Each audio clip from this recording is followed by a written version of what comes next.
Son cifras tremendamente preocupantes, por eso hemos invitado al doctor Diego Sebastián Ugarte, jefe de la UCI de la clínica Indisa, también para profundizar en estos números y también lo que nos comentaba al comienzo en la nota sobre las camas críticas. ¿Cómo está, doctor? Gracias por acompañarnos. Muy bien, gracias, Mónica, un agrado.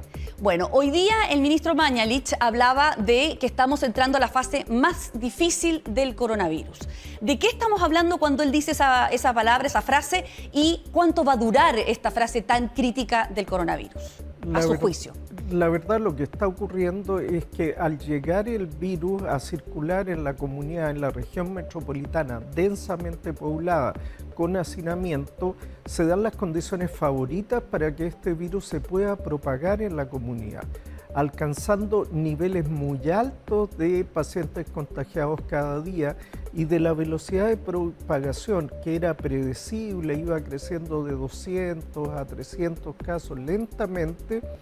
Tuvimos la semana pasada un cambio en la curva que cambió de forma, sin hacerse todavía exponencial, pero un cambio de curva que se sintió bastante, y también un cambio en la cantidad de enfermos que están llegando a los hospitales, generando una situación bastante compleja en la región metropolitana. ¿Cuánto calcula usted, si es que se puede calcular, que va a durar esta situación crítica, la peor parte de esta fase del coronavirus? Bueno, o este pic, si le pudiéramos llamar, ya no sabemos si llamarle pic o no. Yo no me atrevería a hablar de pic hasta que pare el ascenso, pero lo que está ocurriendo, este incremento de casos debería mitigarse, al menos en parte, por dos medidas. La primera, cuarentena de 5 millones de habitantes, aplicado un viernes hace más de una semana, y la nueva cuarentena total en la región metropolitana, aplicada recién el viernes pasado. Desde que se decreta la cuarentena hasta que se notan los efectos de la restricción del desplazamiento, debe pasar un tiempo de por lo menos 10 días para que empiece recién a notarse los efectos a 14. Entonces, todavía nos quedan unas 2 semanas en que notemos plenamente el efecto, que ojalá descienda bajo 2.000 contagios diarios, ojalá, eso todavía hay que verlo, y por lo tanto esto pueda darle un pequeño respiro al sistema sanitario que se encuentra muy exigido. O sea, todavía hay que aguantar 2 semanas más con cifras que van a ser tremendamente duras y con un sistema de salud que va a estar muy presionado. Así es. Yo le quería preguntar por esto de la curva exponencial. ¿Todavía no estamos creciendo exponencialmente? ¿Y qué significa para que la gente que nos está escuchando entienda? Claro. Porque se habla mucho del crecimiento exponencial. No, lo que ocurrió fue un cambio en la curva, que es un cambio de una curva que era una línea recta a cambiar una curvatura que es una curva polinómica, pero exponencial es subir, por ejemplo, de 2.000 a 3.000 al día siguiente, a 4.000 al día siguiente, 4.500 o 5.000 el día que sigue, y en una carrera que nunca termina hasta que alcanza un pico de ascenso. Eso colapsa cualquier sistema sanitario, ya sea en Chile, en Suiza o en cualquier lugar del mundo. O sea, eso todavía no ha ocurrido en Chile. Las cifras de hoy... ¿Podría ocurrir? Podría ocurrir. Las cifras de hoy son preocupantes, pero es un solo día con un ascenso tan inusitado.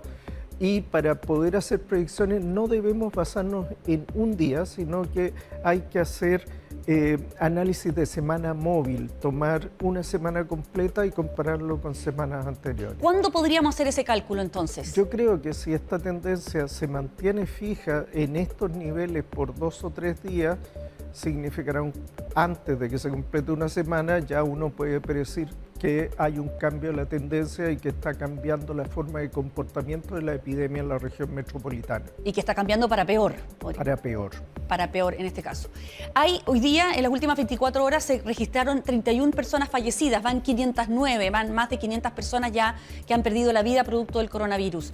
Eso, comparativamente con otros países, ¿nos posiciona bien, mal? ¿En qué situación estamos? Si vemos la cantidad de casos, que tenemos una importante cantidad de casos, vemos que en realidad la letalidad se mantiene en un 1%, lo que significa que si uno se enferma por coronavirus, la probabilidad de morir por esto es de un 1%. Ciertamente estos son cifras bastante buenas, pero no podemos cantar victoria porque la mejor forma de ver nuestro real resultado es al término de la pandemia cuando ya haya ocurrido el brote. Hasta el momento la atención hospitalaria y en unidades de cuidado intensivo está logrando salvar la vida de la mayor cantidad de personas y solo se están verificando un 1% de fallecidos. Eso no son las cifras de Nueva York, de Italia ni de España, con sistemas de salud bastante robustos. Pero el problema va a ser quizás no tanto el coronavirus, sino que se queden esos pacientes sin poder ser atendidos, que fue lo que pasó en Italia, por ejemplo. Efectivamente, y ahí las cifras no solo se elevan a 2 o 3%, como se puede ver en Wuhan, en China, sino a 14% o incluso cifras similares o peores.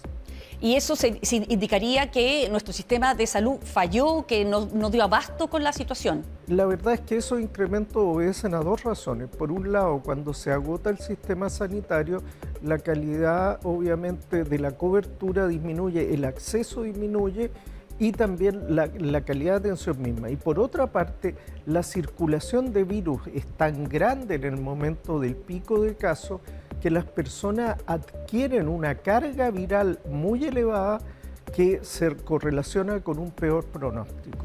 Y por último, doctor, una recomendación. Yo sé que la recomendación es mantenerse en las casas, hacer la cuarentena, lavarse las manos, en fin, todo eso, pero para reforzar el mensaje que tenemos que darle a la gente que nos está escuchando a esta hora. Una vez más. La verdad es que es muy importante ahora, si es que hay gente que todavía no ha tomado conciencia, esta es la última oportunidad que tenemos. Yo creo que la gran mayoría de la población nunca ha vivido una pandemia de estas proporciones, no se imaginan lo que es, ni quiero que lo vivan. Doctor, le agradezco que haya conversado con nosotros y lo voy a invitar porque vamos a ir a